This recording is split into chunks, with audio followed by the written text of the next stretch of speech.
Could you tell us a little bit about the challenges that Rackspace actually faced and how you guys kind of overcame with the data strategy that you had in place? Yeah, I mean, absolutely. I think if I look at COVID, which has really transformed everything, it's really accelerated. You talk about digital disruption and transformation. This really was a catalyst for it.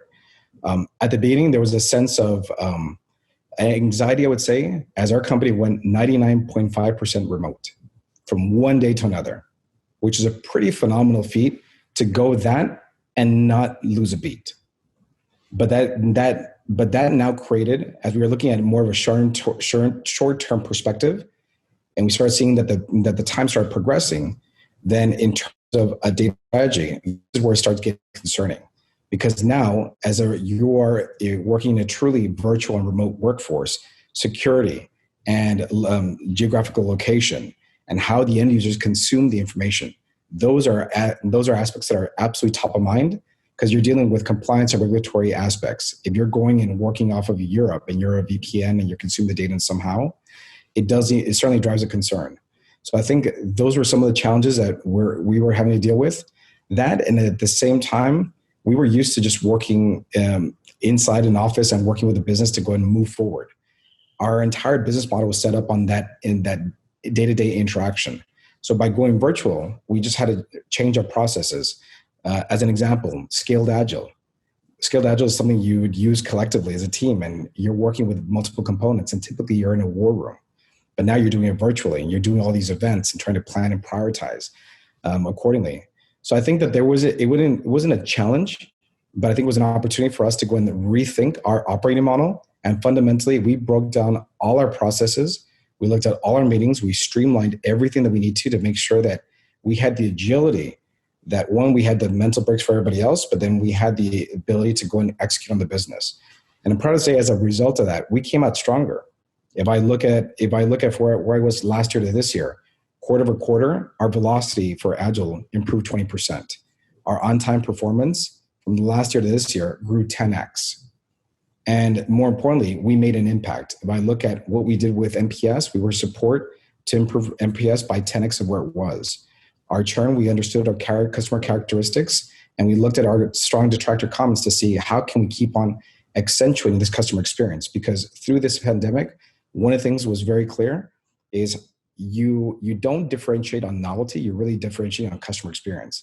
And anyway, in any company right now, whether they accept it or not, is a data company. So how you actually accentuate that and differentiate yourself during this time is of utmost importance. Right. And, I talked to Gartner quite a bit in my position. And one of the things that they were actually talking about is the concept of IT portfolio rationalization. So as you see, many of the companies, because of the economic shutdown, their budgets were impacted primarily because the revenue basically went down. So with the budgets cut down, with the staff cut down, many of the CIOs were calling into Gartner to find out what they should be doing because they need to spend the money keeping the lights on. Mm-hmm. And one of the things I think Gartner advised, and the movement is happening, which you might be seeing, is the transition from on-premises to the cloud, because you can shift your expenditure from a capital expenditure to an operational expenditure. Absolutely. So is that something that you concur, that you actually saw people kind of migrating to the cloud? We did see that, and I can tell you internally, that's exactly what we did.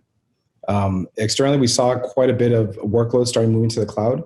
I think people started looking at seeing some of the benefits. At the beginning, I think there's a sense of, I think it's overwhelming for some companies at time when you look at what you have to do to go and modernize, to go into a cloud agnostic strategy, trying to choose the right vendor, how you want to go and deploy it, the process, the structure, the security.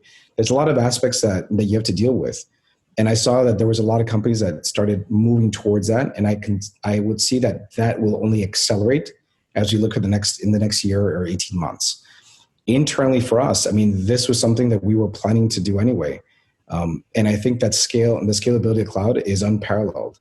If I look at what we did internally, we migrated an entire on-prem environment, 70 ODSs, 4 data warehouses, 1 data lake to one cloud provider. We did that in a period, in a relatively short amount of time, with a high degree of complexity, over petabyte of information, 10 years worth of history, no standards, no quality.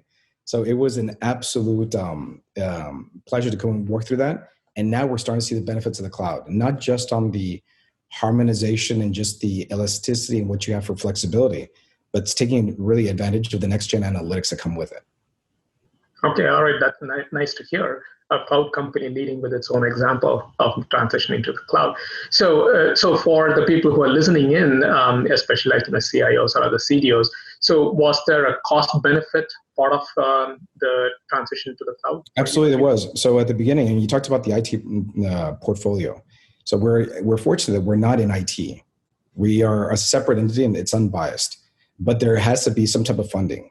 The things I think that absolutely incredible was to see an executive leadership team quickly understand the situation we were in, on-prem, no standards, no quality, we couldn't scale.